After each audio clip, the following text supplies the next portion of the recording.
With your help, we can continue to fight for freedom, reach new audiences, and bring important information to the public free of charge. This is not possible without your generosity.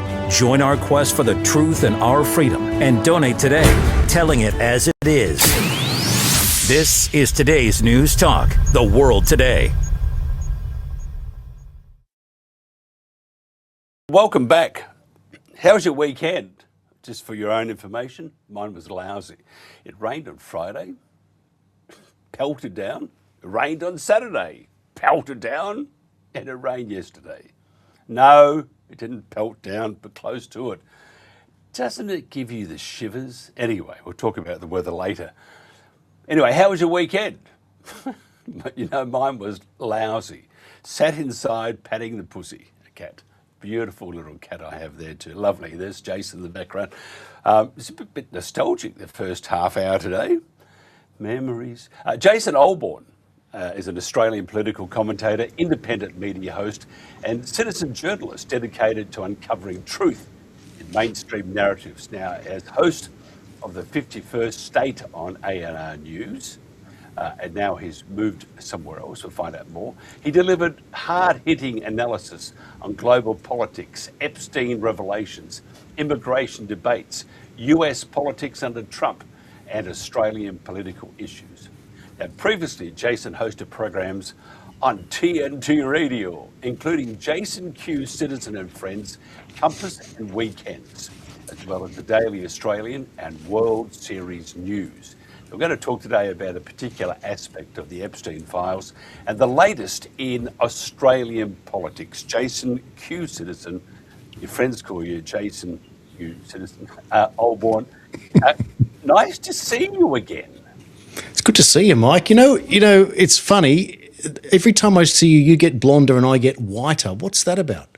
Well, it's called denial. And it's... You know, I count the grey hairs on my head. I found one the other day, and it was like I had to pluck it out. You know, get the tweezers. But it's I cheat.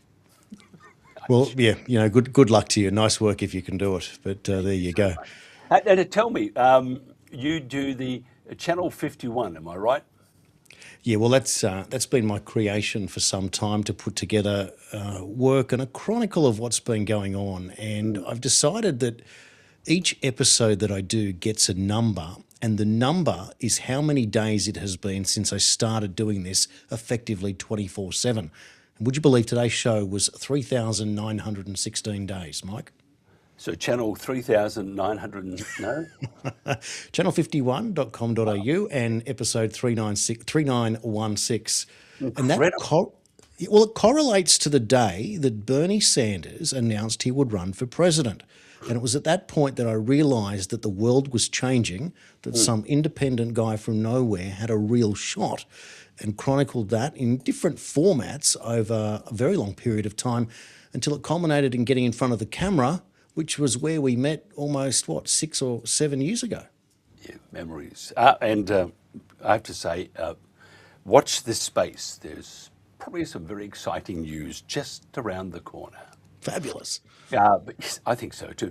But meanwhile, and I see you're on with Josh Bernstein, and I've seen your show. It's a very good show. And if anybody wants to sit back and enjoy a great conversation about what's happening in this day and age, go to their website, channel51.com.au, and that will link straight to Substack. And Jason's much better than Josh, got more hair. But a great show, so there's a very good recommendation. Now, we're talking about several things. We'll get through the, I won't say puerile, but the Australian political scene. And you love politics, and you've been involved in it for a long, long time. Have you ever seen such a debacle? On one hand, you have the Labor Party, and then on the other hand, you have the Conservatives, aka the Labor Party, and now they have Angus Taylor and Jane Hume. Jane Hume is a Turnbull protege. She was supporting Turnbull, climate change and all that sort of stuff. Surely they could have picked someone better than her, and could they have picked someone better than Angus Taylor? Well, the answer is yes, but not now. And this is what I find fascinating is the process and our history repeats. I'll never forget when John Howard was soundly defeated in 2007 by Kevin Rudd. I was in the Labor Party back in those days, and I was a booth captain at a primary school in northwestern Sydney. And the young Liberal booth captain said to me, "No way John Howard's going to lose." I said, "I'm sorry, but he will." And I said, "Brendan Nelson's going to be the next leader of your party." She almost fell off a chair as we were scrutinising the votes at that point. I never saw her again, but I was exactly right. And it wasn't until they went through Turnbull and Abbott and they finally found their opposition leader. And I think the same thing is going here. If I was to cut a long story short, and what is really interesting is that Karl Stefanovic seems to think the same thing. I think the next Prime Minister coming out of the Liberal Party will be one Jacinta Price. She's still in the upper house. That's how far I think they've got to go yet. And I think that's the problem. We are watching a process take place, and it is slow and arduous. And the first thing that we noticed, Mike, was the change in attitude on immigration from Angus Taylor, which didn't really get anywhere, but it was a step or a turning in the direction, but it is painfully slow to watch. And the people who have been watching this for so long, expecting change, you're not getting it overnight. It's just not going to happen. This thing is drawn out, and it will take longer and longer and longer. And then when you start to watch what's going on the comments on various different shows, the Stefanovic show, for example, it's all about One Nation. And on social media, where I watch perhaps on Facebook or X, various other places, it's very different depending on who's involved, whether it be the Libertarians, whether it be People First, whether it be Libs, Nats themselves, or the One Nation. There's a different sprinkling of what people are expecting. But what we've forgotten in all of this is that we've got to look at the centre and stop worrying about our idealistic approaches that tend to come from the fringes trying to force change. It doesn't happen that way. It's a lot more basic than that. Yeah, I think Angus, I mean, he obviously loves himself. I mean, he a little while ago, he made a comment on I think it was Facebook. It was on Facebook, off your Facebook, and he made this comment, and you know, it was him pushing a particular point, and then he replied to that comment himself a little while later, said, "Well done, Angus." And it was him. So I'm just thinking, at least he has one supporter. Well, that's right. You know, having been a candidate myself, one supporter often is it's all you have when you're getting started. It is a very, very lonely sport, let me tell you. A little more than that. Now, I was trying to talk to you about nuclear energy, because this is going to rear its head whether they like it or not, especially if they keep pushing through these data centres. The data centres, as you know, they chew up an enormous amount of energy and water.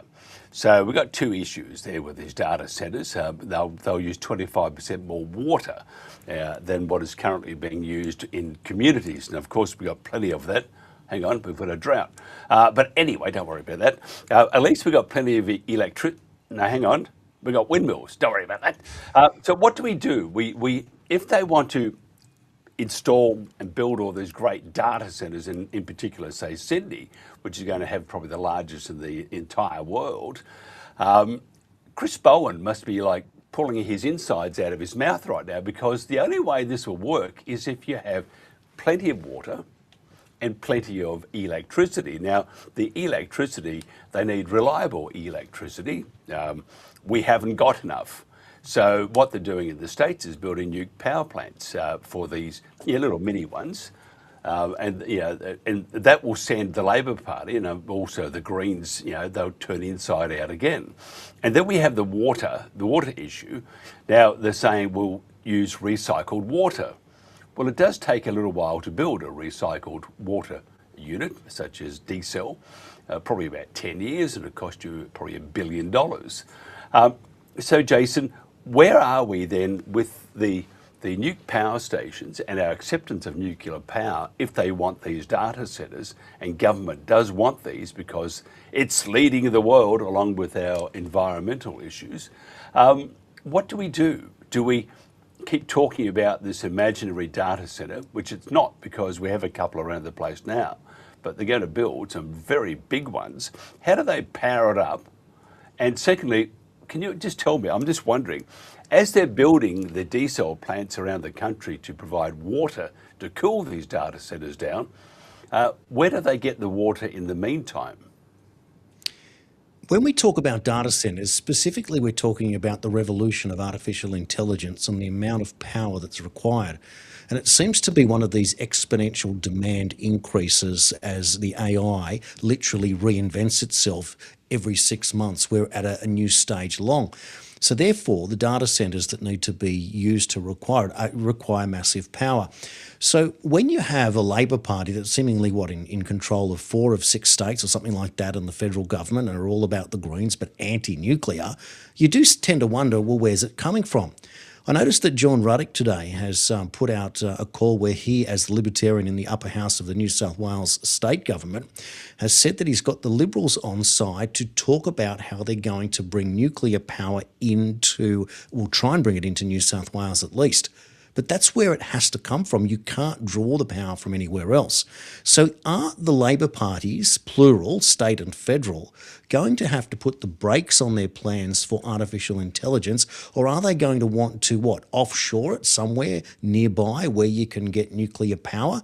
It's an interesting point, isn't it? Like, what do you want to do, Bowen? Do you want to progress? Do you want to build? Or are you going to play it safe? What's interesting, though, is if he came out along the Labor Party and said, look, we don't want AI in our country, like we don't want nuclear power, he might well find a whole bunch of new support that he never knew he had, because there are plenty of people that are quite afraid of artificial intelligence, and for many rightly so. So I don't know, but I tend to think that the Uni Party in itself are going to have to somehow retract that anti-nuclear debate, because they're going to need power and they're going to need it fast. As for the water, I know that we had the Kernel desal plant built, 20 odd years ago, and I think then it cost $1 billion. So how much money, Mike, are they going to have to come up with in order to start building desal plants or other ways to tunnel water in from the oceans to start cooling these particular plants? Yeah, I think Chris Bowen, he is an idiot, but he's going to realise how much of an idiot he is when they, sign the contract, the agreement. Yes, we'll do that. Okay, we need some electricity. And the other thing too is, and this is just a question, an observation. We talk about artificial intelligence. Can we actually do an implant into Canberra? I'm just thinking that might help the politicians there, because they are truly deft of a lot of intelligence, and that includes both parties. Sorry to cut you off there, Mike. You have just stumbled across something that just never occurred to me before. What happens when that first elected politician decides that for the benefit of the country, they're going to have to take an Elon Musk Neuralink chip in their head in order to know everything of their constituents? You know what I'm saying? This is not silly, right? This is something that they were always talking about. What happens if a politician takes it? Will they all have to follow suit, or will they have to do something with this poly? This is like the whole dystopian nightmare unfolding before our very eyes, because no one's bothered to have these conversations that Musk warned us about all those years ago. I just think it'd be like, it'd be terrifying. It'd be like a room full of Heimies from Get Smart. Literally. It's staggering, isn't it? It is staggering. But these are the things that you and I look forward to enjoying. Certainly not chips in the head, but yeah, absolutely. What about the Epstein thing? It's on everybody's tips of their tongue all over the world now. I was speaking to Johnny Vedmore today, and he was illuminating on many Epstein, not theories, truths. And in fact, Johnny's been on that for years, and enjoying the notoriety at the moment. But he's very good, and he's very, very true and correct in what he's saying. What's your views with 9/11 and Epstein? Well, this is something that landed in my inbox this morning from none other than Richard Gage, 9/11 architect, who I did interview in the TNT days. And it was the only time we ever allowed anyone to sort of take over a presentation the way that he was able to do it. So Richard's been following 9/11 since day one. And of course, he's put out this particular article today. And what he's been able to put together out of the Epstein files is a way that has linked Epstein directly. And what I found interesting was this name of this Lady Victoria Harvey came up once again. She is a former girlfriend, apparently, of the ex-Prince Andrew, and only recently she was on an article written by Daniela Elsa from Daily Telegraph or news.com, and she was pulling apart, this is Elsa, pulling apart these comments that this particular Victoria Harvey was talking about, and then there was a video played where Victoria says that you're nobody, like she was in the files, you're nobody unless you were in the Epstein files, which is a staggering comment. So that was part one. Then they went back and had a look at some of the other things that she had said, one of which was that Virginia Giuffre faked the photograph on the landing. She said that she went into the home in Belgrave in London that was put up for sale, that was Ghislaine Maxwell's home, and she reckons she even went in there with a tape measure under the guise of buying the property to measure for carpets, and she said it was impossible for that photograph to be taken on that landing. Now, she then comes out and says that Virginia Giuffre lied, trying to defend Andrew, and that when she died, she said some horrible things about Giuffre, that she literally lied herself into death or something as horrific as that. However, she also made a quote that Richard's been able to find back in 2022 that said that she knew that Epstein had foreknowledge of 9/11, and worse, what they did was they bought plane tickets on the day. Of course, they didn't get onto the planes, that they treated as souvenirs, and she said, how sick is that? Post has obviously been deleted since, but it was found an input into that article.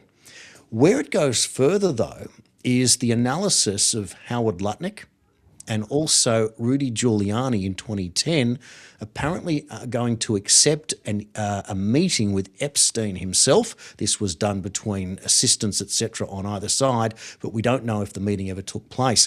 But of course, the big Howard Lutnick story blew up last week, where he had to admit that he had had a meal on the island in the presence of his wife and 4 children.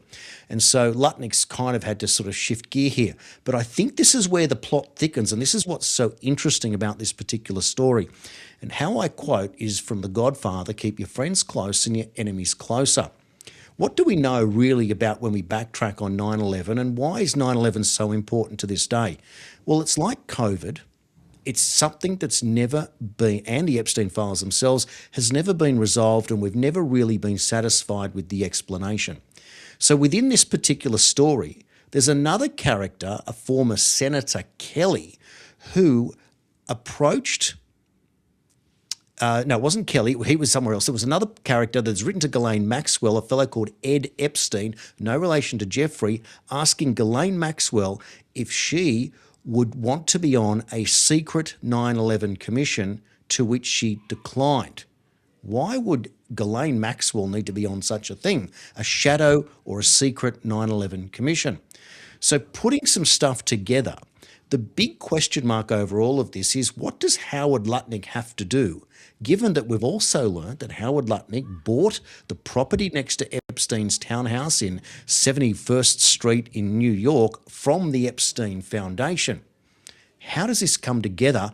Again, why is Howard Lutnick's name important? He was the CEO of Cantor Fitzgerald on 9/11, when 658 people died out of some 2,300 odd people on that day, including his brother. But Lutnick himself wasn't there. He was dropping his young child off for their first day of school, which to me is totally legitimate. And people are arguing that it was a front or a fake or a fraud and a cover. But nobody in the world could possibly want to argue that you would sacrifice your brother and 157 other people in a company where you're making all the decisions to appease somebody. On the contrary, what I believe might open up here is the fact that Lutnick, keeping a relationship with Epstein, like Giuliani, all of whom worked together with Trump. Now, of course, there's the connection with Giuliani and Trump over the New York 5 families. There's the connection to the Atlantic City casinos. And there's also Mike Johnson slipped out recently, maybe 6 or 9 months ago, that Trump was known to be an FBI informant, which relates directly back to the whole New York crime families. This is mind-blowing stuff. So if Trump, who was the first person out of the blocks on 9/11 to say that he didn't understand or he doubted the way that the buildings came down, that there was something up there, and he knows Howard Lutnick becomes the Secretary of Commerce, which gives him direct oversight over NIST, which is over World Trade Center 7 knowledge of what happened there, you are now putting pieces into place here that something staggering could flip the narrative on its head at any possible time. And it seems to be that all this information is coming out and it is drip, drip, drip before the floodgates open. And we're going to be told some interesting news that is going to blow our minds, because that goes all the way back to who was really involved, who was really covering up. And there's so much more that we already know, such as Larry Silverstein collecting the 2 payouts, of course, on the collapse of the trade centers, of George W. Bush seemingly writing the checks for those himself out of the White House was another odd story that was in regards to all of that. And Frank Lowy from Westfield, Australia, he had previously purchased the shopping centres underneath the World Trade Centres, and that odd connection there. And you do wonder, is this going to open up the biggest can of worms in history? Because if something like that is proven to be a known false flag and things turn, then everything collapses. I personally am starting to come to the feeling that we're not going to see a hell of a lot out of the Epstein files in terms of handcuffs and arrests, simply because it is staggeringly large, but also because no one wants to actually deal with the details, even though both sides of politics are screaming for them. The only way I think it happens is if there's one current Prime Minister of Israel who would have access to what would have Mossad. If Epstein is a spy, I think he's the only man in the world that will be able to, when he needs to save his own hide, he might come out and show you those videos. But until then, I think it works backwards through these other ways, because something big is happening. We're not going to live through this forever, and that might be me with my rose-coloured glasses, but there is no way that Trump got into all of this to leave the status quo when he leaves office in 2029. I just saw an ad in Craigslist, a job available, in Washington, FBI, Cash Patel gone, on Craigslist. But it is interesting, isn't it? If you think about all these things, we know that and there are thousands upon thousands of engineers that say the Twin Towers could not come down that way, could not come down. So we know that was all very not dubious. It was just a facade, a great big lie. But I'm just wondering, though, the UK have also, especially the legacy media, and Tommy Robinson of all people, but we know which side of the bread he eats, or he butters. They're saying that Epstein was leaking information to the Russians, and the Russians did it. The Russians did it. We know that's just all bullshit. But I look at the sorry, I said a rude word. I said Russians. No, I said, must not swear. But however, having said that terrible word, it is BS. And we look at, say, Bill Gates, and in his case, it's true. He contracted that from the Russians, so the Russians did do it. But when it comes to espionage, when it comes to Epstein working for the Russians, that is just, again, legacy media. And this is one psyop, or one information operation that has not worked because no one believes it. Who do you think Epstein was working for? I think most likely he was working for, first up, Israel, and I think he was also working second up for the US, and thirdly for himself. Well, there was an aeroplane that had a CIA call sign that was linked to Epstein. So that makes him obviously at least a CIA agent. There is no question that he was very pally with Ehud Barak, the former Prime Minister of Israel and known Mossad operative or leader, who apparently recruited him to Mossad. So that makes him a double agent. Now, if his relationship with Ghislaine Maxwell, whose father was Robert Maxwell, was known to be a triple agent, Mossad, MI6, CIA, there's no question now that you've got all these spy agencies working together. It doesn't leave a lot of room for him to be involved with the KGB, but there is connections there, where a story popped up on Al Jazeera where he reached out to somebody in Russia with the FSB asking about details of a particular Russian lady that was trying to gather or get some information, and it turned out that she was a high-priced call girl with not too many connections, but he did reach out to his Russian connections there. So there's no reason to say that you don't have connections. connections. But we're talking about Jeffrey Epstein here. This is one of the most powerful people on planet Earth, it seems, that we really didn't know just how powerful he was. And when you read Virginia Giuffre's book, you realise what he got up to on a day-to-day basis. But this was someone who literally pleasured and entertained himself 24/7, but he did so with having hundreds of millions of dollars in the bank, knowing absolutely everybody in the world and pulling strings wherever he could, wherever he wanted to, with people that had enormous power. Then there's the story last week, Mike, of the former Prime Minister of Norway, Olbourne, who was originally reported by the BBC that he was arrested, but now under investigation for corruption involving his relations with Jeffrey Epstein and the Epstein files. But I'm pretty sure I covered the story on TNT in those days of a New York Times story where it was shown that Epstein had been approached by Bill Gates to set up an appointment with Jagland, who'd now become the head of the Nobel Peace Prize Committee, because we all knew that Gates wanted a Nobel Peace Prize. And they all chuffed off over and met with Jagland in Norway, Gates and Epstein and Jagland, who's now under investigation. And then the Epstein files released, of course, conversations with Gates and Epstein over COVID. And now you're wondering if he is involved with 9/11 and COVID, and he was a spy for Mossad and the CIA. Not only is it an inside job, but we have a scenario here that is now breaking, because people keep trying to tell you that Donald Trump is part of this. Why would he bother being involved and bringing it all to the surface? Why wouldn't you just let Hillary win and knock us all dead from the start? It's not possible. So something's happening. But this idea of keep your friends close, enemies closer, and you have to rub shoulders to make things happen, we are in a time in history unlike anything we've ever seen before, and we are now learning how much it's upsetting our own stomachs, and we thought we had the cast iron stomach to take it, thinking, of course, that this is not going to be the case.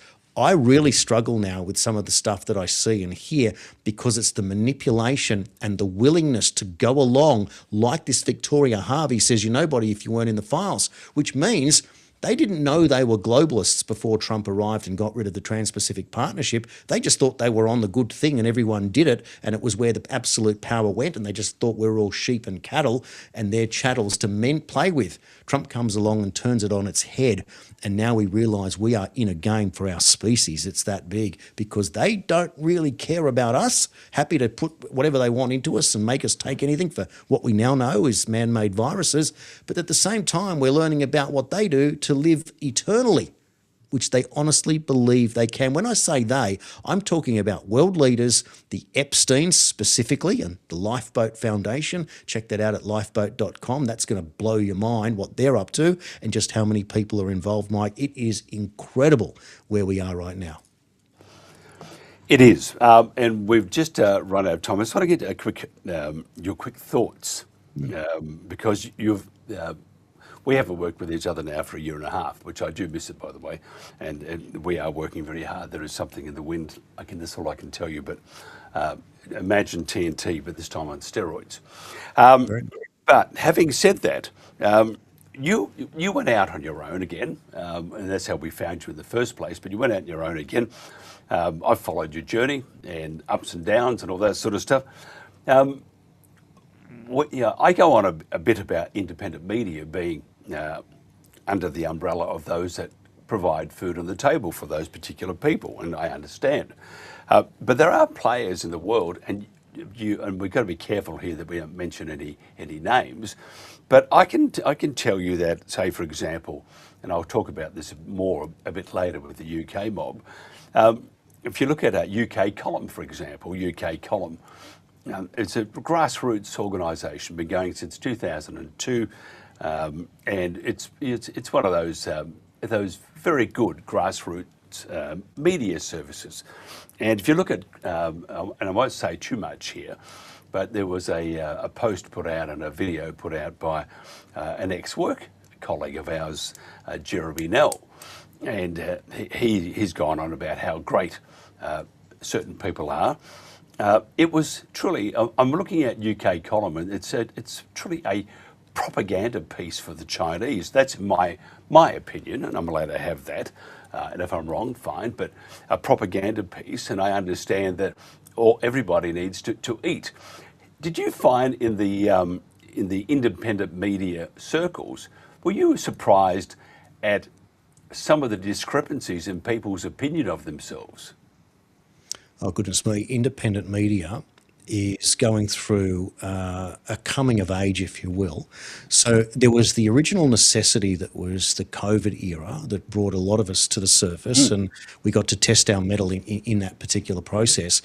And then we went through the next stage, which was after you all got banned, how did you come back and could you maintain an audience or not? And that was quite difficult depending if you had rolling bans, etc. When I say that, if you're taken off for 30 days on Facebook and then you're throttled, as we all know how that works, and that has now been proven, very, very hard. Now, some survive and some don't. But then, of course, we learn this term confirmation bias. And this is the hardest thing about what we do. And what we see is that you find that particular independent journalists can become one-trick ponies, and I find that tough. And even when you read my bio, I thought, goodness me, I am focusing on certain things here. But then I realised all of the other things that I covered over the years. I interviewed, 200 or 300 doctors just on TNT, realising how much we covered and how many bases there. So yes, there is an ego situation in independent media that's quite difficult. But at the same time, I've always said we need to raise our standards above the mainstream, certainly in different ways, and that means more about appearances and even little things about how we train ourselves. But at the same time, I've also learnt that the consumers of independent media don't necessarily expect that. But the problem is that is not our future. Our future is from the mainstream. How do I know that, Mike? Well, I'll tell you right now, if the number one paid man on Australian television is likely Carl Stefanovic on big seven-figure salary, well over $2 million a year, why would he go out and start the Carl Stefanovic podcast or whatever it's called and go and interview Pauline Hanson and then go interview Jacinta Price? He knows the writing is on the wall and he's trying to capitalise while he's getting free advertising to work out how he's going to break in, because the media is changing before our very eyes permanently. It is, and I could say a lot more, but I won't. And even with TNT, and by the way, we found ourselves in a particular position because Jen and I would not play the game. We were not going to. We tell it as it is. Tell it exactly as it is. And people have their truth. There's no such thing as their truth, my truth. It's simply the truth. So we were very, very strong on that, but we never censored anybody. We encouraged them to dig deeper and find the truth. So then with you mentioned you had 300 interviews. We put through like 48,000 interviews in that particular period of broadcasting. We've gone through our figures now. We can quite confidently verify there are about 140 million people that watched 12 months, which is quite, and that's a diminished number. It could be more. So we did very well, but it does show you, as you were saying, that we have to be very, very careful, because there are many forces out there, many people out there, many companies and countries out there that their job is to make sure that you, as we say on X, either disappear or jump into a volcano. And what you and I should do in the next week or two, Jason, if you don't mind, is talk about this and educate or talk about and illuminate some of the, we won't mention names, but they are charlatans and they're liars. And I often say to people, when we do kick off, if we are lucky enough, and God willing, it's going to be a day of reckoning or obliteration for some people. And I intend to do that because they did terrible things to you, did terrible things to everybody that worked for TNT, and I intend to have some sort of retribution if possible. And the best way to do that is to do a better job than what we're seeing at the moment, and tell the truth, tell it as it is, and get some good people back. So I'm a little bit fired up because I saw that absolute garbage from Jeremy Nell, germ warfare. It's just a propaganda piece crawling up the arse of someone. And the directors at UK Column. If they're watching, and apparently they are, they do watch us a bit, please note, we're coming back, God willing. Jason, invitation there. Come back on again, chat again in the next week or so. Oh, look, it'd be fabulous, Mike. Next time I'll be more polished. I'll get a haircut. No, I actually did that for today's show. How about your hair? We need And to look, blind twist. and my point is, Mike, look, it's a great thrill that what you were able to provide, both you and Jenny, to me was an opportunity to fine tune take an apprenticeship as a midlife career change in something that I believed in, and to turn from amateur to, I guess, professional, or at least semi-professional in my own eyes. I'm a pretty hard marker of myself, but in order to create something new. And the feedback that I've got many years later was that people absolutely love the shows that I did on TNT. They can't wait for the interviews that I did, and they would say to me, we watched you do the news, we watched you do the interviews, and we preferred the interview shows. And I feel that this journey that we are on is evolving. It's no different to a rock band doing a different album. They don't want to make the same thing all the time. They want to do something and move on and make something new, and I feel the same thing. And I still don't know what I'm going to do when I grow up, but I have a feeling that I'm still going to have to be involved in Australian politics, but I do look at the US in this once-in-a-lifetime opportunity and feel like we're going to come out on the other side in a much better place. Otherwise, why are we bothering at all? Here. Agree with you entirely. JC. I'll take it. Hello, sweetheart. Australian political commentator, independent media host at channel51.com.au. Thank you so much for your time, and we will do this in the next week or so. And pass on our regards to Josh too. He's a great bloke. This is The World Today. With the latest information and analysis of major events from around the world, this is today's News Talk, The World Today. And welcome back. Thanks very much to Jason Olbourne too. Great conversation, and one of the excellent members of TNT Radio, then TNT in the past. And just watch this space. Thank you, Jason. Jordan Dittloff is a law graduate and works for the Free Speech Union of Australia. Formerly Federal Secretary of the Libertarian Party, Jordan worked to help guide the party through the challenges of constitutional and structural reform and the adoption of its new party name. Jordan maintains a keen interest in policy and in legislation before Parliament. We're going to talk to Jordan today about the Galloping Censorship being witnessed across the West, in the UK, across the EU, in the US, Canada, and of course, Australia. Clearly our governments are in retreat, and the dismantlement of free speech and other key principles of democracy are necessary to bolster incumbency. Strong oppositions and a free and questioning media are hard to find. Jordan, thanks for joining us. It's a pleasure to be here, Mike. I always think when you give these introductions, it'd be great if I got to come here and talk to you about sunshine and puppies and, better things happening in the world. I feel like a bit of a harbinger of doom, but it's good to see you and your audience nonetheless. Yeah, we used to describe, people say, they say to me, what do you do? I said, I run a death and destruction outfit, because that's what we report on, death and destruction, which it was in the days of COVID. Not a whole lot's changed though. The censorship and control of the internet and stuff have become quite paramount and quite strong. Why do you think? I know why they're doing it, but why do you think they have this desire? As our shadow minister for communications in Australia, who's a liberal, said government has to control the internet. Why do you think government needs to control the internet globally?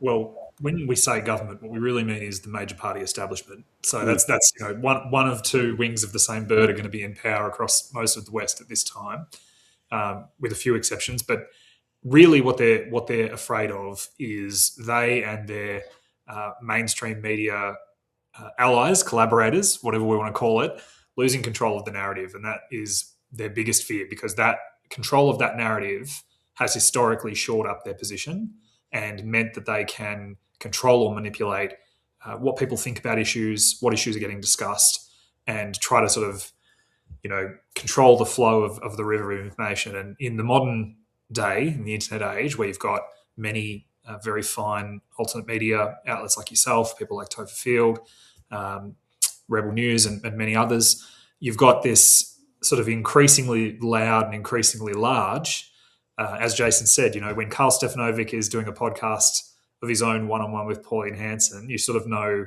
which direction the wind is blowing. And what you see with a lot of these censorship things, it's often two-pronged. There's an attempt to control or burden digital platforms who they know are often the gatekeepers of information and of new media. So platforms like X, platforms like YouTube. I imagine there's a reason you guys sort of host and broadcast your services from your own platform, not natively from any of the things I've just mentioned. And that's very wise because they're using that sort of gateway status of digital providers to target them for regulation and fines. They're often not targeting you, as in the World Today News, or me, as someone with a YouTube channel, sort of promoting alternative information. They're targeting the platform. So that's the first kind of prong they're using. And then often what you'll see, which frequently comes up kind of beneath the surface or less often noticed, is, and the good example of this is the misinformation, disinformation bill that failed to pass in late 2024. You see this attempt to essentially shore up and run a protection racket for the mainstream media. So the misinformation, disinformation bill would have seen a carve-out or exemption for misinformation and disinformation provisions for the mainstream media because they're supposedly, more reliable, more accurate, and more adhering to journalistic standards. And of course, I can't say that with a straight face. I imagine you, as a fellow exile or refugee, whatever you want to call it, from mainstream media once upon a time, would similarly struggle to say that with a straight face. And so you have this two-pronged approach to censorship where it's both trying to limit and control the new media, and it's trying to prop up and protect the old media because they know that the old media's business model is fundamentally doomed and will fail in the long run. So they're trying to do anything they can to sort of maintain this artificial playing field and, using that two-pronged approach to do so. Do you think, everyone's talking about, in Australia, Carl Stefanovic, the morning guy from Channel 9, doing his own podcast, and he has these interesting people on, very much like I think John Anderson does something called Conversation. Carl's numbers aren't that great. They are not that great on YouTube. Now that's not surprising because YouTube can doctor the numbers if they want to. But the warning sign is we are ramping up for something. I don't know what it is, but you don't have all the countries in the world, or most of them, going hell for leather with censorship. There's something happening, and it's often talk about 2030. I don't know if that's the case, but they are all lockstep now, and they're going to become quite a problem for those with free speech. But however, having said that, people will get away with it. If you have mainstream media under the guise of, say, Carl Stefanovic, and he could be quite innocent. But having said that, if you get mainstream media into the domain of those that enjoy independent media, then you can again start using not blatant government wishes, but you can use nudging. And nudging is a little bit of this and a bit of that, and you move people across to the narrative or to the thought process collectively that government wants. So do you think the intrusion of legacy media into a domain pretending to be the Australian version of Joe Rogan, trying to get that audience to start following this particular person, and then he does his nudging, do you think that's a warning sign, or am I just being a bit paranoid? Well, look, just because you might be a bit paranoid doesn't mean people aren't out to get you, and I can say that from personal experience. Yeah. They're not always mutually exclusive statements. But the reason I was smiling as you were talking is I have a bit of a theory about Carl Stefanovic, that he's kind of a legitimate investigative journalist trapped in the body of a buffoon on these morning shows. And the reason I know that, or the reason I suspect that, is because they do a sort of a morning after the budget with the Treasurer every year. And every year, the Today Show with Carl Stefanovic interview of Jim Chalmers has been my favourite interview to anticipate, because every year Jim Chalmers thinks it's going to be this softball, easy interview. And this year, it might have been the last year, Carl Stefanovic said, Treasurer, how does it feel to deliver your last budget surplus? and I just thought that was the most fantastic, because the look on Jim Chalmers' face, you could have seen the blood drain from his face. He sort of had this stupid shit-eating grin as he does, and it just, fled from him in abject terror. But so my sort of suspicions about Carl aside, I think that what you're seeing mainstream media and people who are influential within mainstream media, they can see the same things we can see about trends. They know which way the wind is blowing. And through a mix of their own personal ambition and the sort of desires of the mainstream sort of corporate media masters, of course, they want to follow suit. They want to try to sort of latch onto the trend and be a bit parasitic in that way. They don't want to be the forerunners taking risks and doing scary things when a platform's new. They want to jump on the bandwagon once all the risk has gone. But the beauty of alternative media and digital media news platforms is that they are very much merit-based. They're very much community-based. You can't, whether it be through YouTube's algorithm or whether it be through algorithms on X and others, which reward engagement, which reward early interactions, resharing, replying to comments, all this sort of stuff. These are things that the mainstream media just aren't very good at. And, they can try all they like to recreate the success of things like the Joe Rogan podcast. But we've got to remember is Joe Rogan was not Joe Rogan for the first 10 years of his podcast. It took him a huge amount of time, a huge amount of building up a genuine engagement and a sort of a level of trust with his audience that is very, very difficult to replicate overnight, no matter how many resources you pump into it. I think someone like Tucker Carlson's a great example of that, where he now regularly does numbers that are far in excess of his former employer, Fox News. And I think that these platforms and these alternative models of media are very democratic in a way that, the Murdoch press, in a way that Fairfax papers, all these sorts of entities really hate, because they don't like merit-based democratic communication or information flow, and they'd much rather have a privileged, protected position. So I think there's that. I think that there certainly is a coordinated effort around the world from entities like the WEF and others. And again, I think that's as simple as, I say that the best antidote to conspiracy thinking is to meet as many politicians and bureaucrats as possible, because once you meet and become familiar with these people, you realise that they are not only not exceptional or, the best of us, they're often very mediocre or even less competent than the middle of us.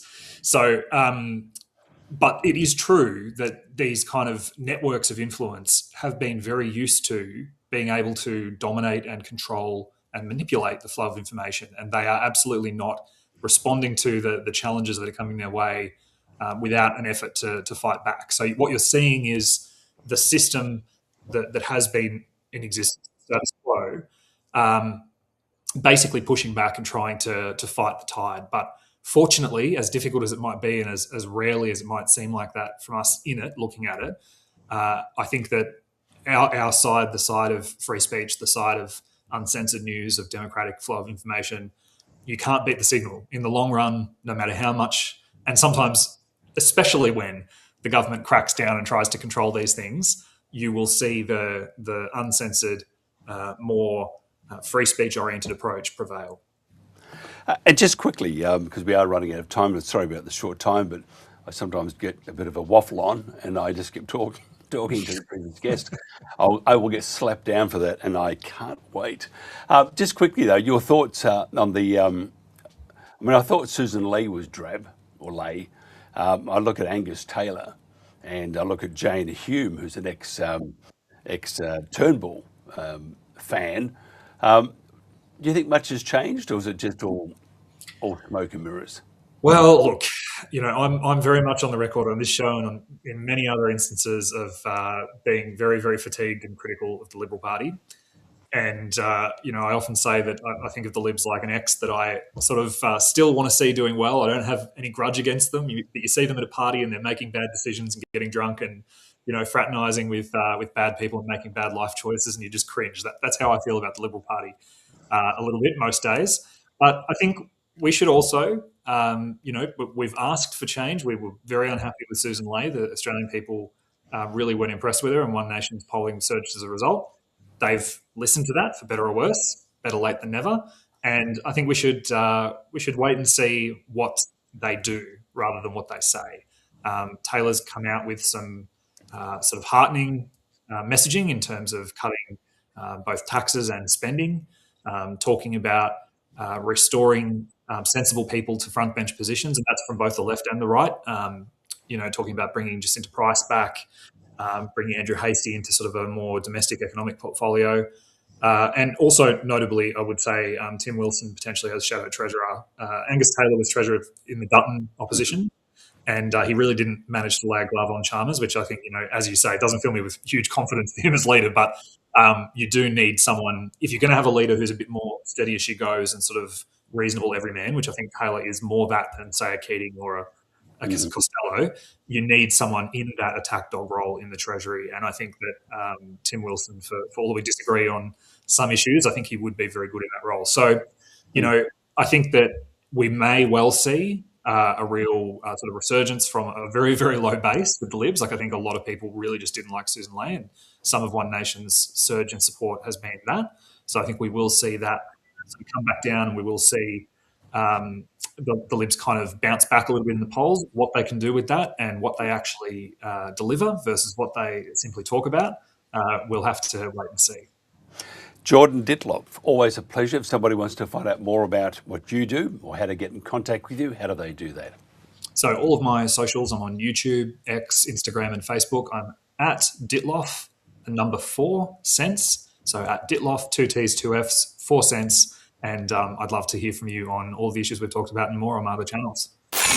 We're today's news talk, The World Today. And we're back again, fingers crossed. David Atherton is a political commentator, journalist, broadcaster, libertarian, an advocate for free markets and free speech. And finally, he's a self-proclaimed selfish smoker. He's also an astute social and political observer of what is happening on the ground. We speak to David about the undeniable fear about social unrest in the UK and whether some type of civil war may erupt with the growing influence of Islam and the government's failure to resolve fundamental conflicts. David, thanks for joining us. We're not there. Let's try this one out. We just go back to this one here, and we will bring you in 1 second. There you are. We've been almost. We've had nothing but that's been a hard one to connect with you today too, by the way. Yeah, I know. I don't know what he is. I'm not exactly Mr. Techie, but not to worry. Not to worry. I have more than one computer. And tell me this: do you think we will? Do you think the UK will experience a civil war? Yeah, I think it's a case of when rather than if. No, it was. I think Colonel Richard Kemp who observed that our leaders are far too spineless to deal with militant Islam, and it'll probably be left to us to do it. Now, I was at an advanced political party, Ben Habib's political party. I was reporting there, and sort of the Antifa types there, the far lefties there. They got all the police protection. I was assaulted. And someone tried to grab my phone out of my hand, and it was me. It was me. They bundled away. Exactly the same with Islam. And I assume everyone read about. I read about the Maccabi Tel Aviv fans that were banned from the Aston Villa match. No, this is pure naked racism and anti-Semitism. The reason it was banned, that the fans were banned, and nobody batted an eyelid, and there was hardly any major criticism of the Muslims and the individual Muslims who got this all done. We live in a 2-tier society in Britain: 2-tier justice, 2-tier policing, and when the people who are at the top of the list for getting special treatment is radical Islam. Tell me about Tommy Robinson. Has he had his life threatened again? Yeah, so I'm led to believe. Yeah, me too as well. There is a leading. I was described as being. He's a Islamic fundamentalist journalist, shall we say? And he phoned up a private detective, and he was looking for my home address, along with Danny Roscoe and Maya Tusi, who's done a lot of work, who's of Iranian extract. Danny's a mixed race, centre-right person like myself in that respect. But no, he wanted our addresses and home addresses, and you don't know where that might have ended up. So yeah, Tommy Robinson's, I think it's called an Osborne warning, where the police write to you and say your life or your health is in immediate danger. I think he's had 4 or 5 now over the years. No, this is the price you pay. This is the price that you pay for defending yourself against radical Islam. And where are the moderates? I would love to see a lot more moderates Muslims condemn what the radicals are doing. They're about to introduce a definition of Islamophobia. How will this help reduce the temperature? I probably think it won't. Well, first thing I'm going to do on when that comes into force is I'm going to write out all my list of Quranic verses I'm not very happy with, like 424, 434, 929, 930. One deals with it's okay for. Well, it's a good question. Can I criticise Islam for the verses that are contained within the within it? 434 deals with slavery. 424 I think deals with you can beat your wife, and 929 930 deals with hatred of Jews and Christians. There's an Arabic phrase that's still in use today. After Saturday comes Sunday, which basically means that once they've dealt with the Jews, the Christians are next. Tell me about the government. I believe they're inflaming the Brits. I think they are not only the petrol, they're also the match. What do you think? The British government.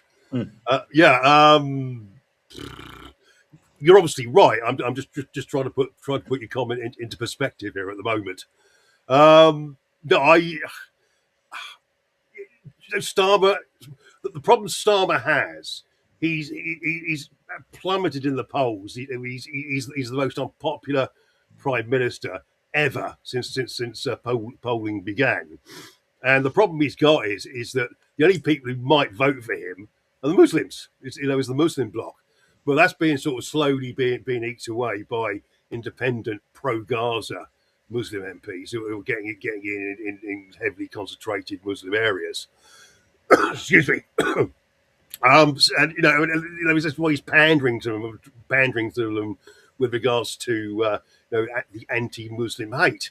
I'm still yet to find a definition. Where is the line between legitimate criticism of an ideology and Islamophobia? I'm still yet to get an answer back for that one. Tell me, so we have all this unrest. There's people have got knots in their stomach, and there's the whole community, or not whole, but many communities are just dissolving in front of everybody's eyes. What would a civil war look like? Northern Ireland. It won't be like the English Civil War of the 17th century. It won't be like that. We got 2 areas of the country, or the American Civil War. You got 2 distinct areas, and people get together with guns and knives, and they sort of cannon and face each other in full battles.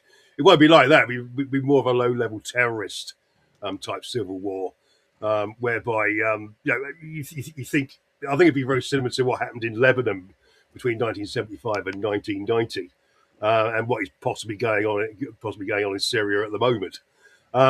Whether the government will take sides, a lot of people who have been writing about this saying no. It'll just be the non-Muslim population versus versus radical Islam and radical Muslims. I think you'll probably see lots of atrocities, mosques being blown up, churches being blown up, ambushes. It's going to be very nasty. It's going to be very violent. You're probably going to be talking about dozens of people being killed every year. But so you look at the history of the Troubles in Northern Ireland. Possibly also look at the Lebanese civil war that exists. It'd probably be between the two, and I don't expect the non-Muslims to win. That help the government. The non-Muslim population, I don't think will ever win. That's my opinion for what it's worth. How do we not have a civil war? What needs to be done right now? Or is it too late? Is it too late? I think it's too. I think it is too late. What we theoretically, there's theory and there's practice. In theory, we should be mass deporting radical Islamic clerics. We should be closing down radical mosques. We should be banning the Wahhabi and Salafist extremist imam colleges. They reckon now that 50% of mosques in this country are from Wahhabi or Salafist type of Islam, which is the most extreme. It's mainly Sunni oriented as opposed to Shia oriented. But yeah, but it should be mass deportation of illegal migrants who are Muslim. You look at what goes on a Saturday afternoon. In London, where these people openly call for intifada, jihad, and genocide against Israel. Sorry, they have to go. If you're not a British citizen, or if you acquired British citizenship, you should be deported. If you're a resident, you should be deported. If you're over here on a work permit, you should be deported. And also, if you're over here, if you're over here on a student visa, you should be deported. And and you should be held in protected custody until you go home. I'm sorry, you either do these things now, or it's going to be infinitely, a stitch in time saves nine. It's going to be more infinitely difficult in 10, 20 years' time. In Australia, we have an imposter as the Prime Minister, and he often goes on about the far right, terrible, the far right, blah, blah, blah, blah. And it's the far right just goes on. It's like this broken record. I've seen him bang on about it. Yeah, they do the same in Britain as well. Yeah. So is this their way of, okay, they know there's going to be violence and there's going to be an uprising of some sort or terror in the streets. Sure. You've got to blame someone. You can't blame yourself. You can't blame your policies. So therefore, it's a far right. Do we actually see that happening? And part two of this, because we are running out of time, but do we see that happening? And what will the next government do? If, just say, for example, Nigel gets in, will he make a difference? That's an extremely good question. Will Nigel make a difference? I think Nigel Farage has the ability to be the greatest thing and as good as Baroness Thatcher. If he can get a working majority together with his Reform Party, he really could become one of the greatest prime ministers we've ever had. If he goes native and starts playing the Uniparty game, he's going to be quite detested from what I can work out. But yeah, I think you'll probably find him a lot more proactive, should we say, and a lot less forgiving on when it comes to immigration, when it comes to radical Islam. But one of the biggest things he's up against is the establishment. It's from the Marxist long walk through the institutions, whereby virtually even private enterprise now through HR has become woke and has become politically correct and follows this this liberal liberal doctrine. Sorry, I'm having trouble with words at the moment, but yeah, is Nigel Farage going to be the second coming of the Messiah? We can but hope. I don't know. The jury's out, in my opinion. What you need to do next time is, one, you need to get fit. No more smoking, because when you have to run up and down those stairs, instead of almost dying of a cardiac arrest, you'd be just breezing in, or get an elevator installed into your house. Oh, I've got the most appalling flu at the moment. I gave up cigarette smoking 8 years ago, and I'm now vaping. So you've given up. I give it up. I gave up about 8 years ago. Yeah, I just keep it there for self-deprecation. Well, I apologise. I've been slurring you, saying that you're a smoker. No, I gave up. No. take No. that. And by the way, what the other one about Jeremy Clarkson? I'm half-arsed. Is that the full phrase is I am half-arsed, but he hopes I get fully arsed soon. But I just chose the self-deprecating bit. Yeah. Jeremy Clarkson? Yeah. So yeah, Jeremy Clarkson said to the organisation that I was chairman of, we're half-arsed, but he added. Well, no, he was referring to me as being half-arsed, but I hope he gets fully arsed soon. So I just chose the rude bit on it. You need to get well. I normally find a whiskey helps.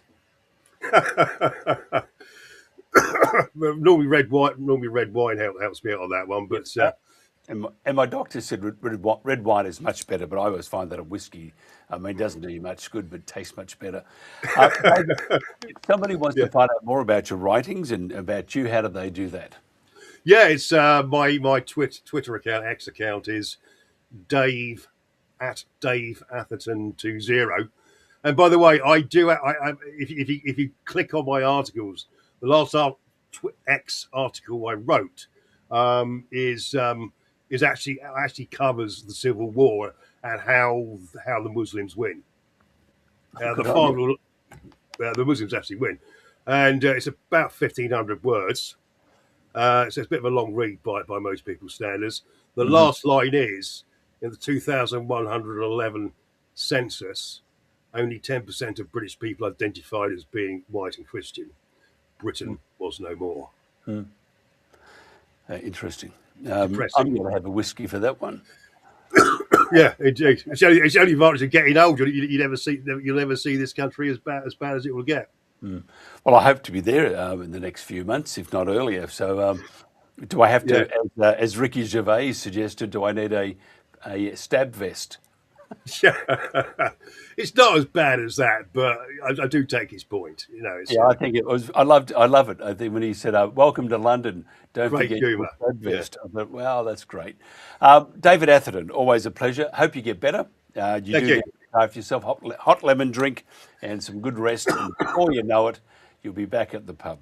No problems. Thank you. This is The World Today